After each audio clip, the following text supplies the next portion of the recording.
Now, detonate the reality bomb!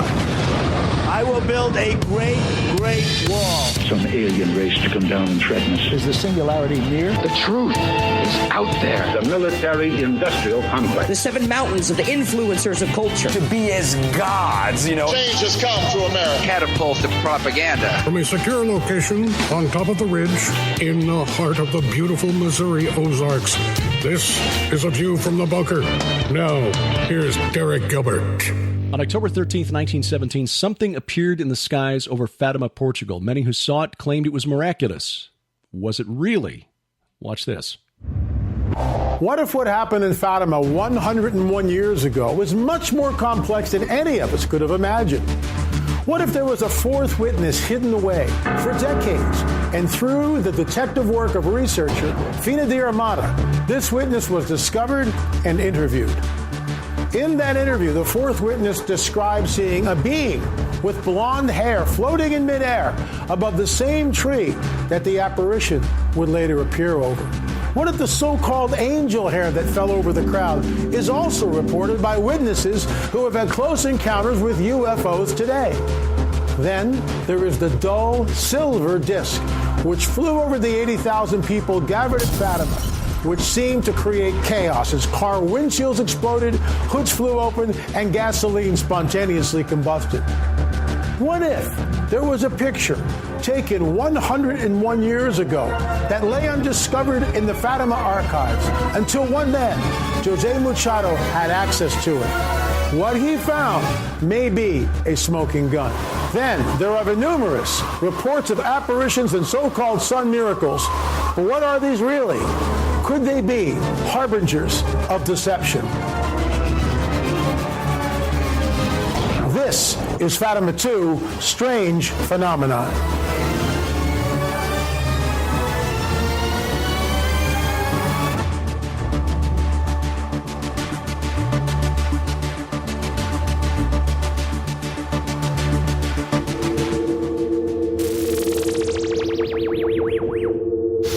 Welcome to A View from the Bunker. I'm Derek Gilbert. Whether you're watching us at YouTube, that's the YouTube channel, youtube.com/Derek Gilbert.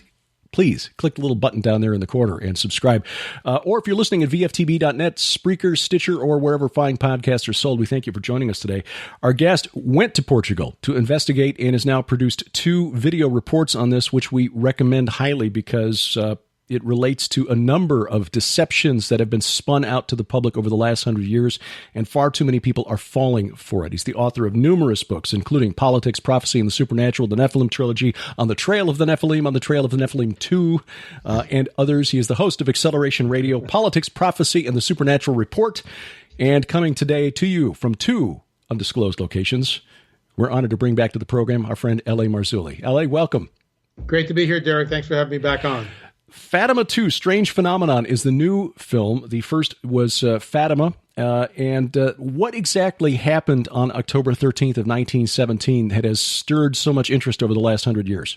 Well, the backstory was, these 3 kids, Lucia, Francisco, and Jacinta, very young children. They were completely illiterate. Lucia's 11, Francisco's 9, Jacinta's 7.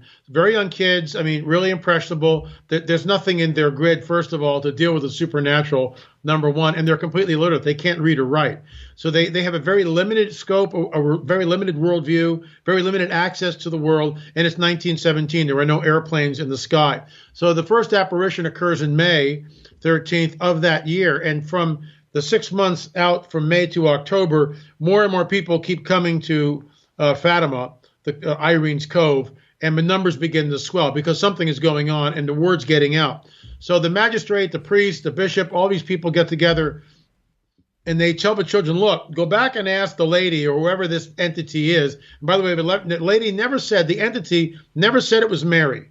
When asked, who are you? She just said and communicated telepathically to the children. Mouth never moved. Telepathic communication. She said, I'm from the sky. That's it. I'm from the sky. So why would she be so elusive? Anyway, the kids go back in September and say, will you show a sign? And the entity says, yes, there will be a sign on October 13th. Now, no one knew what the sign was going to be. That's the rub. I mean, what sign? about 70 to 80,000 people are assembled in the field of Fatima on October 13th, awaiting the sign. It's been raining all morning. People are soft of the skin. There are pictures that show a sea of umbrellas. And we discovered that the photographer that we actually had access to through the glass plates, through our work with Jose Machado, who went to the Fatima archives and looked at these glass plates, and we'll get into that a little bit later, he took 12 photos of the so-called miracle of the sun. So what happened was, it's been raining all day. All of a sudden, the clouds part, the sun comes out. But then a cloud moves in front of the sun, and out of that comes an object. And that object begins to spin and then fall to the earth, and it does this 3 times. And finally, the object comes down over the crowd, about 100 feet over the heads of the crowd. The object was roughly 40 to 60 feet wide. It was not an airplane. It certainly was not the sun, as we know it. And people's who were sopping wet, their clothes dried, the ground dried. People experienced underneath what we call the flyby, where this object flew over the heads of the crowd. There were burns on the skin. The hoods of automobiles flew open. Cars stopped working. They wouldn't start. Windshields completely exploded. Gasoline spontaneously combusted. This was, in my opinion, and we don't have a lot of time to get into everything, but all the different phenomena that happened within that 12 to 14 minute span of time, known as the miracle of the sun, has been completely swept under the rug. Excuse me. And most people don't, it's not part of the official narrative. This is why the experts that we talked to, and most people were PhDs or master's degrees. I mean, these were highly educated men that came on the record, and women, Frederica Claro de Armada, Fina de Armada's daughter. And Fina was the one that really kicked this open. She had access to the 1917 handwritten documents. And what she saw there was a completely different story than the Fatima that we know today. And she wrote 3 books and, of course, was ostracized for this. She teamed up with Joaquim Fernandez, who we also interviewed, and we dedicated the second film to Joaquim for his work and the pursuit of the truth.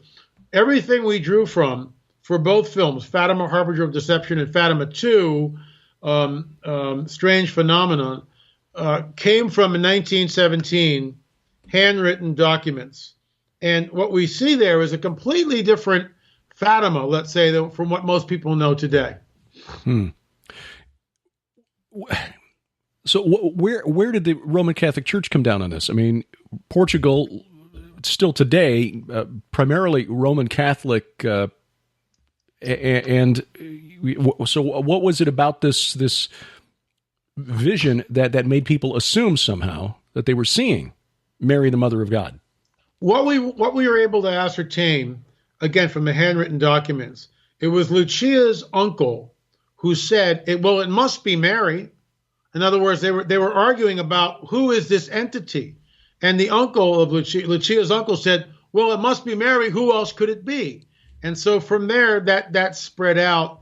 And you remember, the worldview of the people back then, probably except for the atheists, is a Catholic worldview, is a Catholic Christian worldview. Okay, I'm just, whatever. But and so it's Mary and Jesus and Joseph. And that's how they're interpreting what's going on. And there is no grid for these people who are seeing this.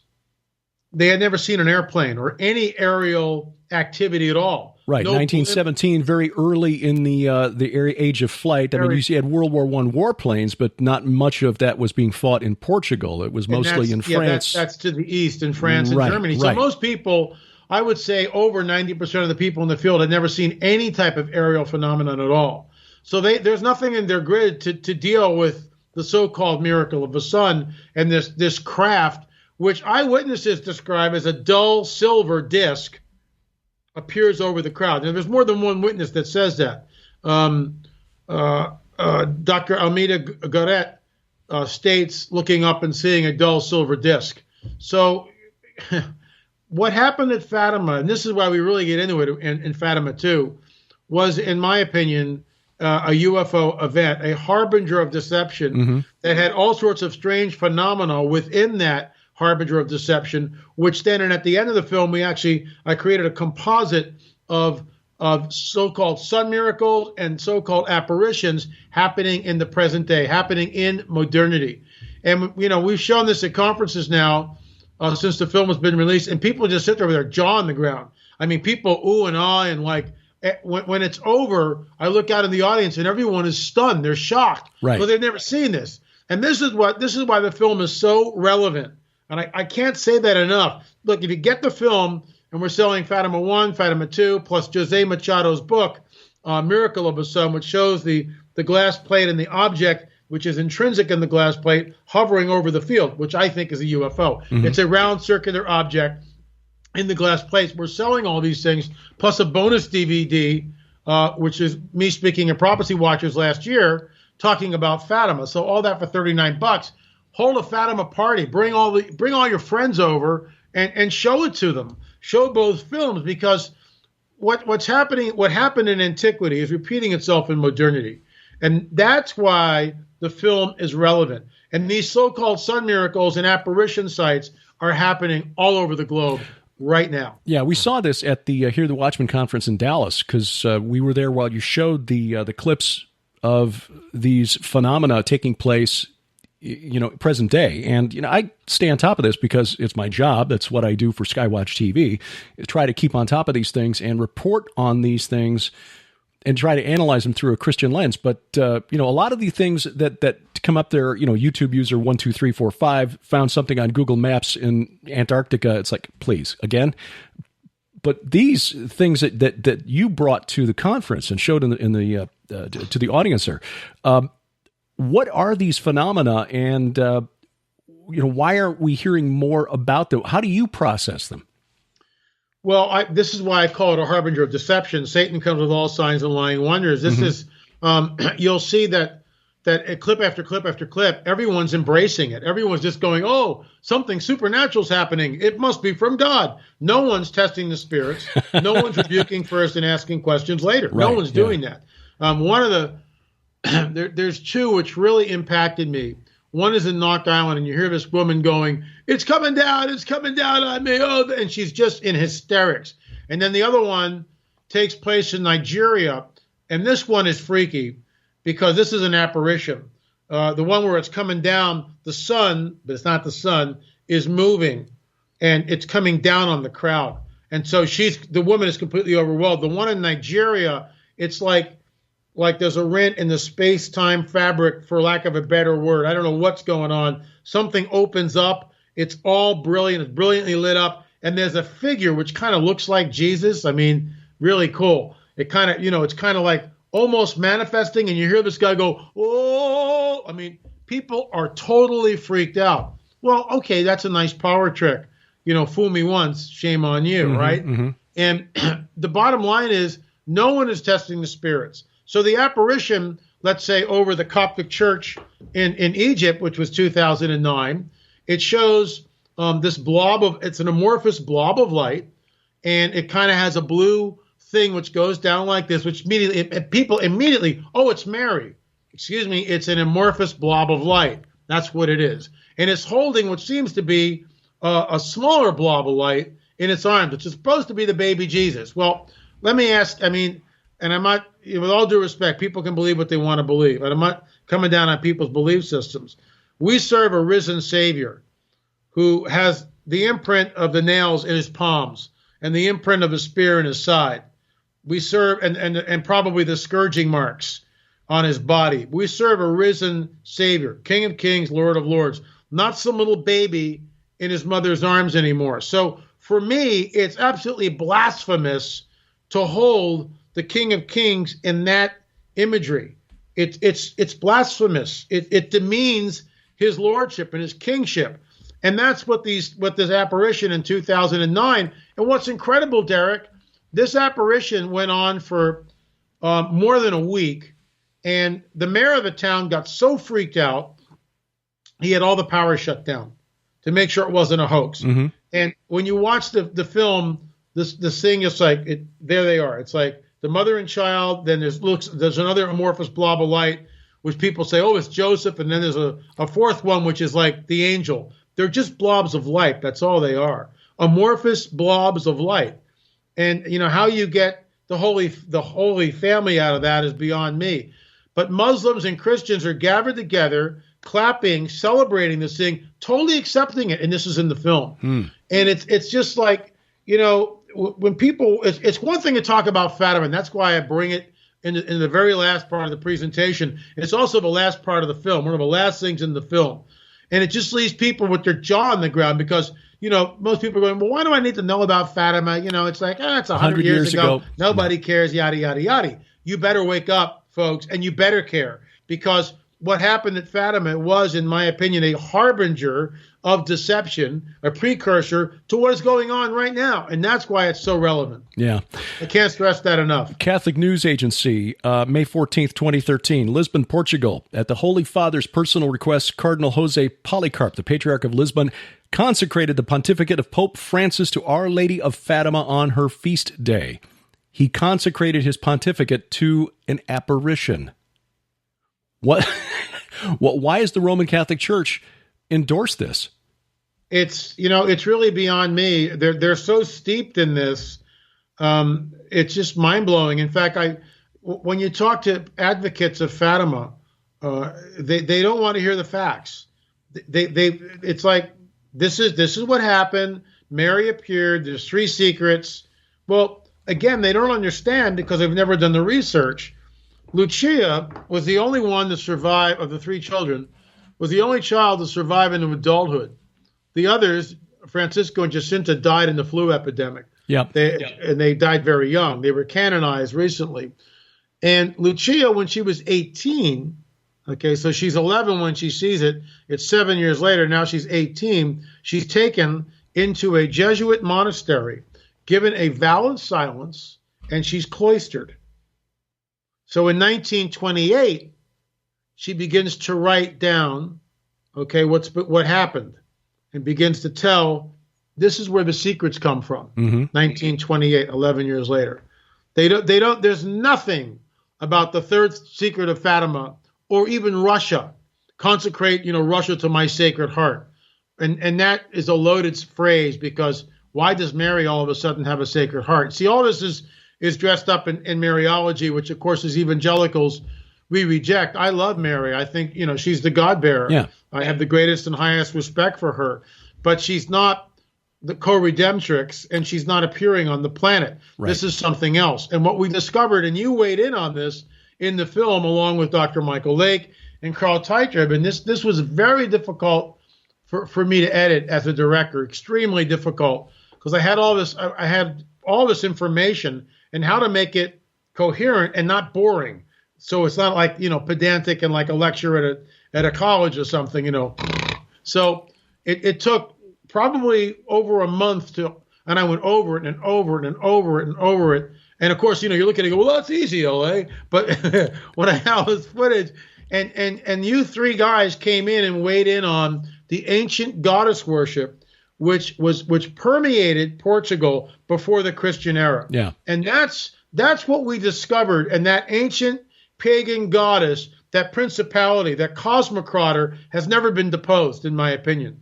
So what happened in antiquity has just been dressed up in, a different form, but it's the same thing, in my opinion. Yeah, that was one of the interesting things things I found most interesting about this. Obviously the UFO deception is something that we've been aware of for some time, and you were very instrumental in helping me to realize that there was more to this than just, hey, cool, aliens from Zeta Reticuli have somehow figured out how to cross the the vastness of space.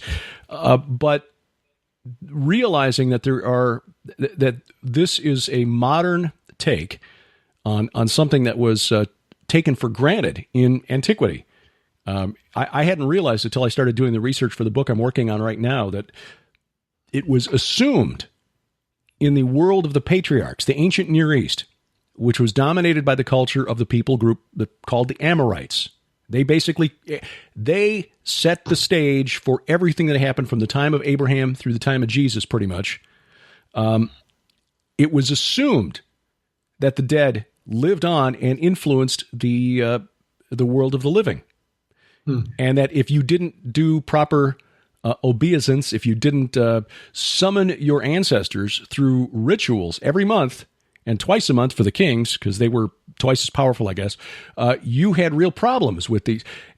It was fascinating to realize that this cult of the dead was transmitted from the Amorites in what we would today consider Syria and Iraq, Canaan, Israel, Lebanon, from east to west through what is now Turkey to the Greeks, and became part of the cult of heroes of the Greeks. Theseus, Perseus, Hercules, or Heracles to the Greeks. That was actually where the Roman Catholic Church got the idea to say, the spirits of the dead, okay, yeah, the spirits of these Nephilim, okay, that's demons. But Augustine said, the spirits of the righteous who died in Christ become saints. They're sort of like the anti-demons. And that's where the Roman Catholic doctrine of veneration of saints and it basically originated. Right. So this is 400 years after the event, and that's the problem. It all becomes dressed up in really mythos in a way. Exactly. So the whole practice of canonizing saints and decreeing, okay, their spirits can still but they're not like demons. They're like the other. That all came out of this ancient world, going back 2,000, 3,000 years before Jesus, the world of Abraham and even earlier. And as you say, antiquity is being repeated here in modernity. It's just dressed up in a different form. And many well-meaning brothers and sisters around the world are being deceived by this. And again, this goddess worship, the research. Now, again, I had the small piece of the puzzle, whatever, and I was honored to be a part of the project. Carl Teichrim and Dr. Michael Lake have been doing this a lot longer than I have. When you put all the stuff together that we brought, plus the research you got on the ground in Portugal, what conclusions did you draw about the nature of this spirit? Well, what was interesting is, and we talked about this in Fatima 1, we kind of recapitulated in Fatima 2, there was a group of psychics that got together. I mean, this is how strange this whole thing really is. And how here's modern day Fatima. Oh, it's the Virgin Mary appeared to these kids, and you start peeling back the layers, and what you find there is like, oh my gosh. When we got there, and I knew about this because I read the books before I got there, but then we went to a spiritualist, this huge compound where the same from 1917, this group of spiritualists had been continued to meet. And, new spiritualists come in and they learn the medium techniques. And so there was this huge building with all these pictures and signs. And what they had done is they had made a replica, which is in the film, a clay replica of the psychics. There's about 7 or 8 of them that gathered together around a table. They went into the trance, and one of them was writing, automatic writing from right to left on a piece of paper, okay, a message. And the message basically said something wondrous is going to happen in Portugal on May 13th this year. And they published it in O Século, which is the major newspaper. Of course, that's your feast day, right? They published it verbatim. And the message was signed left to right, the way you would normally sign your name. Stella Matutina, the bright morning star. That's how it was signed. And this is like months before the May 13th apparition. And what we discovered in another apparition site, which is in Fatima 2, was an entity appeared to another shepherd and basically said, I'm Stella Matutina. I'm the bright morning star. And we all know who the bright morning star is, especially when it comes from automatic writing, which is an occult technique which brings in the demonic and uses your hand, and it was written right to left, so the only way you could see it was holding up to a mirror. Right. It's just mind-boggling stuff, and all that what we just talked about is completely scrubbed clean, redacted from the official record about Fatima. So people don't even know that took place. Stella Matutina. Unbelievable. Of course, in Isaiah 14. He's the rebel from Eden is referred to as light-bringer, son of the morning star, Hillel ben Shachar. But in the ancient Near East, the Amorites, the Canaanites, on to the Greeks, the ancient world worshipped Ishtar, Inanna, as the planet Venus, which the evening star, but also the morning star. So, the secrets that came out of the communication from Fatima. I mean, first of all, what is your view of what was actually communicated, how it was communicated? And the second question, I've got a bad habit of asking multiple questions and claiming it's one question. Is this spirit still communicating today? The spirit, when you look at what's going on in Medjugorje, one of the contactees gets messages almost daily. I mean, this is, you go back into the biblical narrative, and God just doesn't move this way. I mean, it's just, this is like the Oracle of Delphi, a modern Oracle of Delphi. There's a spirit that's a familiar spirit, which this woman is in contact to, that's giving messages on a daily basis. I find that very disturbing, very alarming, as well as the so-called sun miracle at Medjugorje. The secrets are not in the 1917 records. They're not there. And, the whole thing about the conversion of Russia's to the Sacred Heart, the reason why this is going on in 1928, the communists are taking over the world. And the Catholic Church is absolutely terrified of this. So in my opinion, there's a construct. And you'll notice that the third secret was never released. So, I mean, this whole thing is a confabulation. It's manufactured. Because when you go back to the 1917 records, and I defy anyone, don't go I can't go 1928. I'm not going to go to the 30s, 40s, 50s, 60s, whatever. 1917. That's right at the event. This is what's going on. In fact, the parish priest, up to the very end, basically believed the whole thing was demonic.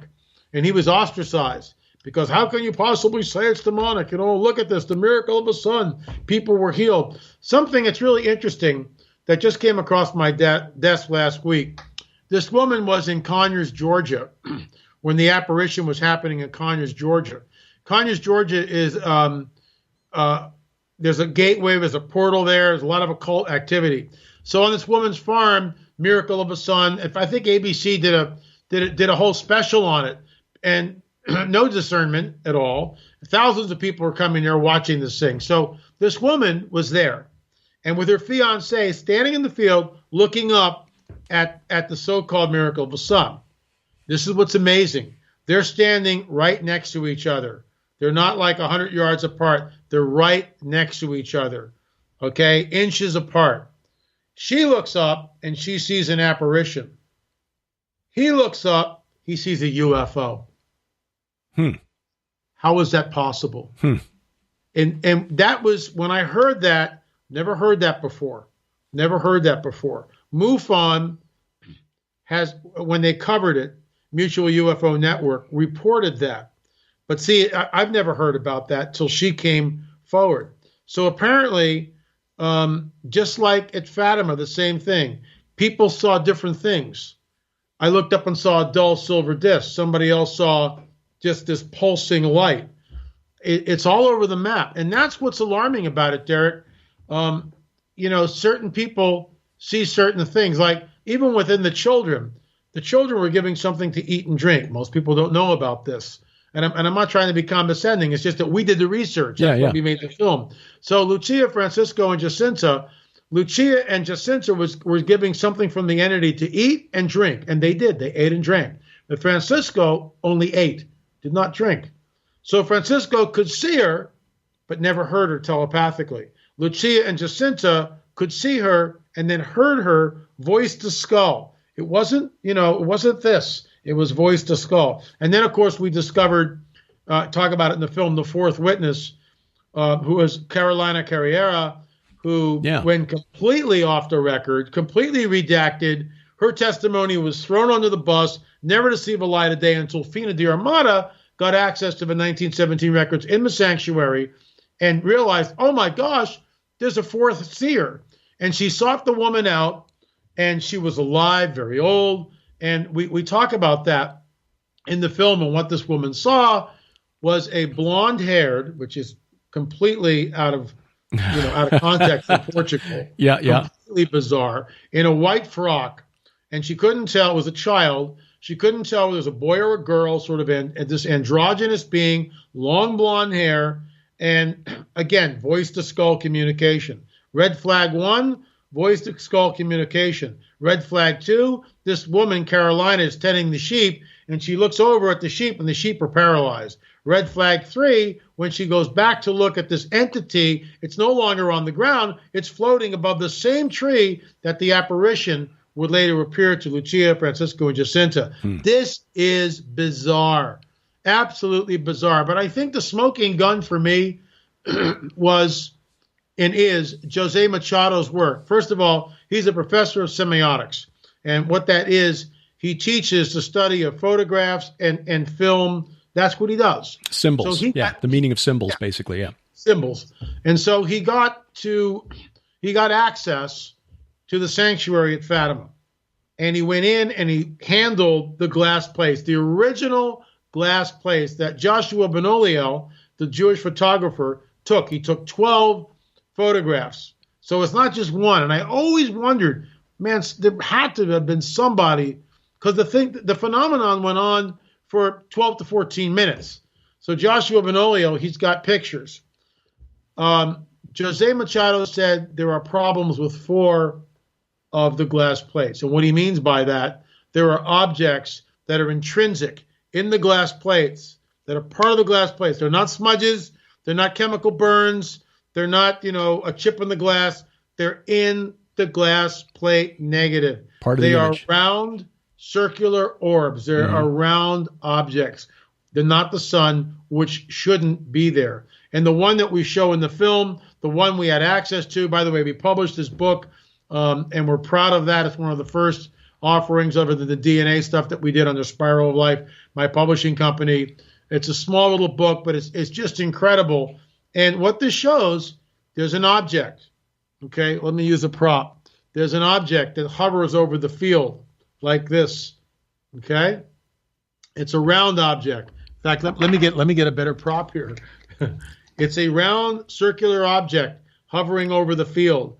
And right underneath it is the apparition, the tree where the apparition site, the arch of the apparition were the children. And to the right of the field, there's all this smoke, and the smoke billows up and then makes a right angle left turn to where the object is. It's clearly a round object. It's taken well. I mean, the camera is set up well in the distance, so it's a very small object, but it's there.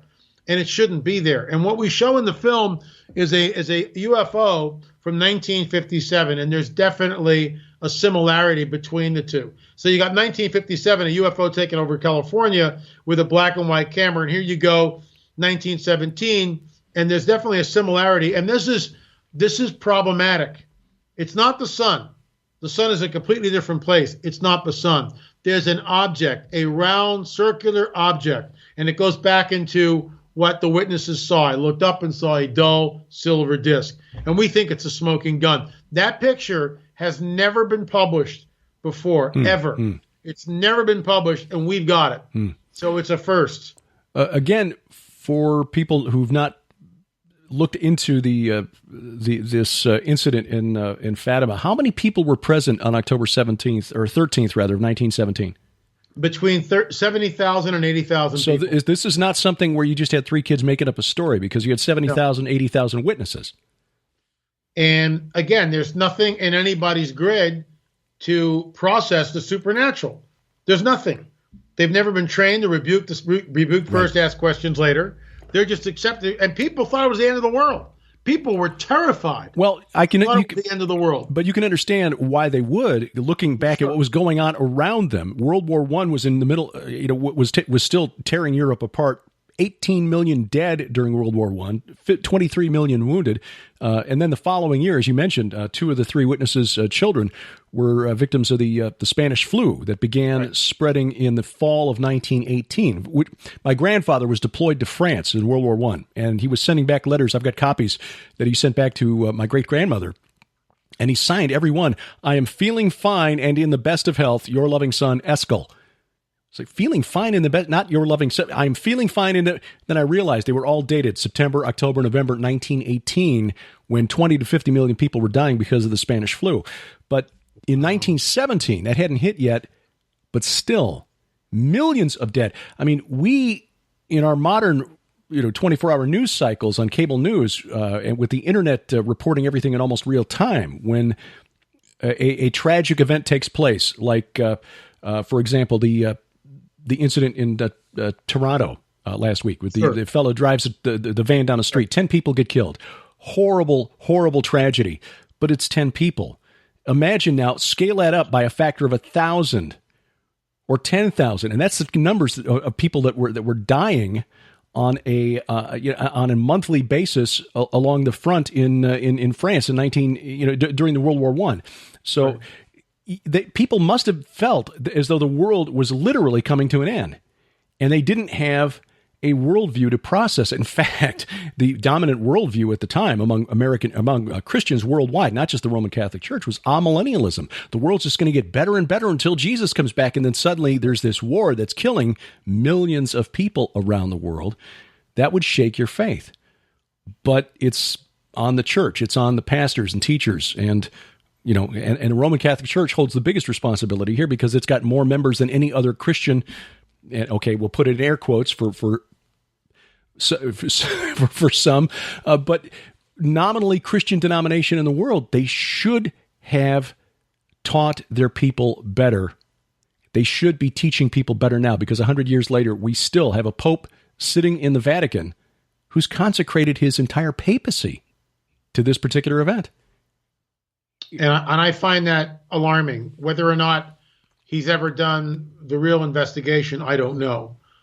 It'd be great to sit down and talk with him. But I mean, I've talked to people that really believe in Fatima, and when you you say, well, what about this? What about the fourth witness? What about the cars? The windshields exploding? All of these things. What about the white fibers? They call them rose petals. They're not rose petals. They were white fibers that disappeared. This is analogous to modern day UFO events. Right. When UFOs appear, there's this stuff called angel hair, erroneously named, but it falls to the ground, and it coincides with modern day UFO events. So too bad it's not gold dust. Then we know it'd be angels. And that's the thing, the Protestants right now, there's with all due respect to this guy running around with this Bible in a vat that leaks oil, apparently. Yeah. And has anyone? It's just really simple. Let's empty the barrel out, and then let's sit here with a camera. We'll take witnesses coming in an hour shifts. We'll all look at this thing, and we'll see if it's leaking oil. And if it does leak oil, then we need to see and test the spirits. Right. Why would God allow something like this to happen? Right. And I'm a firm believer in the supernatural. Amen. Yes, absolutely. I believe in all that. But when I see stuff like this, or bleeding statues, or blobs of light over Coptic churches, not buying it. Yeah. L.A., where do people find how do they get a copy of not just Fatima 2, Strange Phenomena, the first movie as well? Where do people go to take advantage of that special offer? The best thing to do is to get the package for $39. $39. You basically save $10. You get Fatima 1, Harbinger of Deception, Fatima 2, Strange Phenomenon, and then, of course, Jose Machado's book, which is just incredible because you'll see the actual picture yourself, and he weighs in on it as a professor of semiotics, which is just amazing in my opinion. And then, of course, the bonus DVD we throw in is my lecture at Fatima 1 at Prophecy Watchers. You can go to thewatchmanchronicles.com, Watchman singular, M-A-N, thewatchmanchronicles.com. That's the overarching title of our film series. Or you can go to l-a-marzulli.net, l-a-marzulli.net. And, again, spend the money and then charge your friends $2 a head to come in and watch it with you. And because we're trying to get the word out, folks. I mean, I watched Ancient Aliens last night. And I mean, I'm just sitting there going, this could have come right out of my presentation at Hear the Watchman, or last week at Coach David Daubenmire's. I'm just sitting there. They know. They're talking about on Ancient Aliens that disclosure is coming. I mean, that's what the whole show last night was on. Mm-hmm. And I'm just sitting there just dumbfounded, realizing that the church, for the most part, is completely asleep, right, and is not engaged. And Ancient Aliens, they dominate the narrative. We don't. Yeah. So that's why films like Gary Bates and Joe Jordan's film is important. Right. I mean, I disagree with some of their conclusions, but hallelujah, man. They got that film out, and thousands of people saw it. Right. I think it's great. And our film on the whole UFO topic, UFOs are real, burgeoning and not going away. It's an hour and 37 minutes long, and we had all these witnesses in their own words come on film. The church needs to understand that this is not something, it's not going to concern me. It's going to concern you, right. and it already is, because Fox News, and you and I talked about this, your presentation showed it too. They're releasing stuff. They're showing stuff. Mm-hmm. Time to wake up, folks. Yeah, absolutely. Well, that's why Josh and I wrote the book. It's not harmless diversion. It is coming straight out of the occult, and we show it in the book where it comes right from Blavatsky and Crowley straight through to Chariots of the Gods. Bingo. It's just as at Fatima, it's repackaged ancient paganism being dressed up for a modern audience and given a scientific veneer. The UFO phenomenon the same way. l-a-marzulli.net is the website.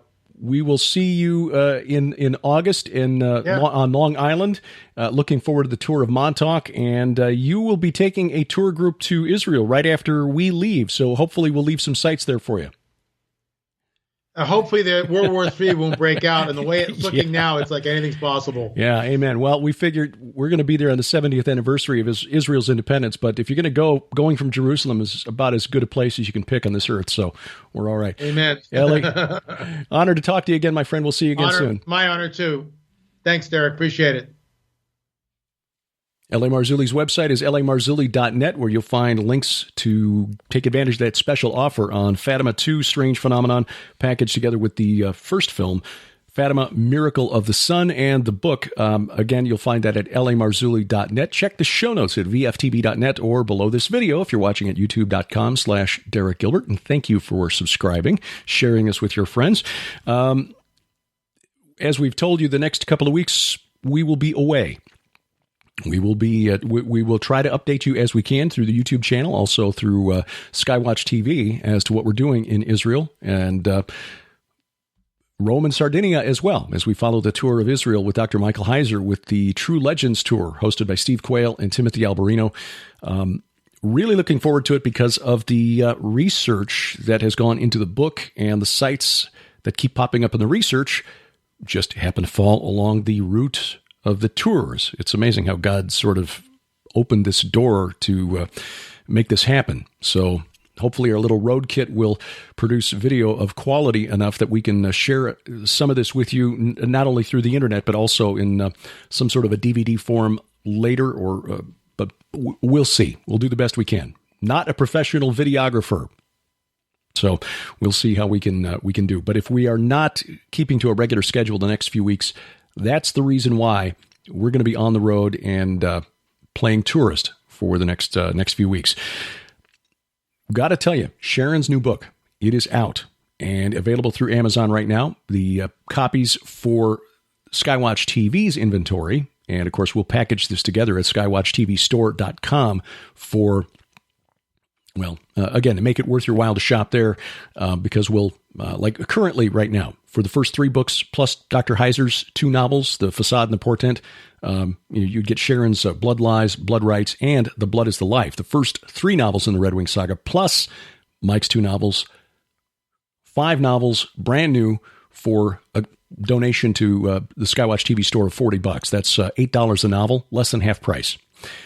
There will probably be something similar to that coming for the new book, Book 4 of the Red Wing Saga, Realms of Stone, which is just out, available on Kindle already, available through Amazon. If you can't wait for a hard copy, you can go there and order the book, and we thank you for all the people who have already done so.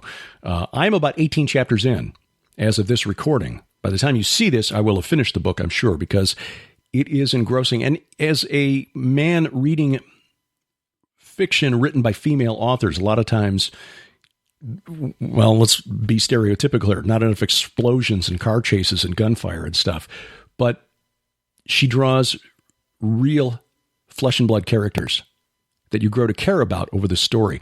Yes, I know, I'm biased, okay? Sue me. But it's true. It is true. Join the Red Wing Saga group at Facebook. She's got a group set aside now where people can engage and share what they like about the books, suggestions for who they would cast in certain roles, things like that. And she also releases to the group on Facebook little sneak peeks at what is coming. Like, you might get a chance to read the preview or the prologue for a forthcoming book before anyone else gets to see the book. That's at facebook.com. Look for the Red Wing Saga group. Sharon is usually posting it. Or you can send Sharon or me a note through Facebook and get added to the group. And it's a wonderful story teaching supernatural truth. And I couldn't be more proud of seeing this story come to life, because she's been talking about this since we met 20 years ago. And book 5 now we get to look forward to later this year. Also later this year, get to look forward to the Hear the Watchman conference coming to Long Island, Ronkonkoma, New York. L-a-Marzulli be one of the featured speakers there, along with Henry Groover, a prayer warrior. Rabbi Zev Parat, who we will see while we're in, if all goes well, that is, while we're in Israel in just a couple of weeks. Pastor Carl Gallups, Pastor Casper McLeod, Pastor Paul Begley, Dr. Michael Lake, and more. I'll be honored to serve as the Master of Ceremonies and speaking about the subject of my new novel, my new book. Don't have a new novel in the works. Too busy writing nonfiction these days, but the new book should be out on or about the time of the Hear the Watchman conference on Long Island. For information and registration, log on to hearthewatchmen.com. That's hearthewatchmen.com. In September 14th through the 16th, Transhumanism and the Hybrid Age. That's the theme of the True Legends Conference in Branson at the Mansion Theater. Once again, 3,000 seats. When those are reserved, there will be no addition. There is no standing room only. Fire Marshal in Branson takes his job very seriously, and so we have to be very careful about how many we allow into the theater. Last year, there were people who wanted to go and couldn't because they thought, well, we can wait until a couple of weeks before the conference. We're not even out of April yet, and we've already got about 2/3 of the theater filled. So if you're thinking that you'd like to learn more about the transhumanist movement and why it is important to pay attention to it as a Christian, plus a chance to see on stage Steve Quayle, Tom Horn, Sharon K. Gilbert, Timothy Alberino, as well as Richard Dolan, famed ufologist, who sees how the transhumanist movement is affecting the nature of humanity. Gen6.com is the place to go for information and registration. Again, Gen6.com for the True Legends Conference, September 14th through the 16th in Branson. And then the East Coast Prophecy Conference, October 18th through the 20th, Gettysburg, Pennsylvania. That is courtesy of our friends at Southwest Radio Ministries, Dr. Bob Glaze and Dr. Larry Spargimino. I will be one of the speakers at that conference, along with Tom Horn, Stephen Strang, publisher of Charisma Magazine and the author of God and Donald Trump. That is October 18th through the 20th, the Wyndham Gettysburg in Gettysburg, Pennsylvania, a place I've wanted to see a long time. And looking forward to traveling back to the East Coast. Well, I know Gettysburg's not on the coast. I lived for a while in Philadelphia. I do have a sense of the size of the state of Pennsylvania, so I know we're not exactly, but it's closer than the Ozarks, so we're getting there. Anyway, for information and registration for the East Coast Prophecy Conference, swrc.com is the website, swrc.com. Please check out the Gilbert House Fellowship. That is our weekly online Bible study. Sharon and I record that every Sunday and upload it about midday Sunday. We're in the book of Ezekiel right now. We will be taking a few weeks off as we travel, but you can catch up with the archives. We also have a free mobile app for the fellowship now. So if you've got an Android device or an iOS device, you can download the free mobile app and catch up with the studies there. The website is gilberthouse.org. That's gilberthouse.org. If you get a spare minute, please, at iTunes, Stitcher, Spreaker, or wherever fine podcasts are sold, please give us a review. Give us a thumbs up at Facebook. That's facebook.com/view from the bunker. And remember, we're a production of Gilbert House and released under a Creative Commons Attribution, Non-Commercial, No Derivatives 4.0 International License. The opening theme is by Kevin MacLeod. His website, incompetech.com. Our announcer, DC Good. We wrestle not against flesh and blood. I'm Derek Gilbert, and this is A View from the Bunker.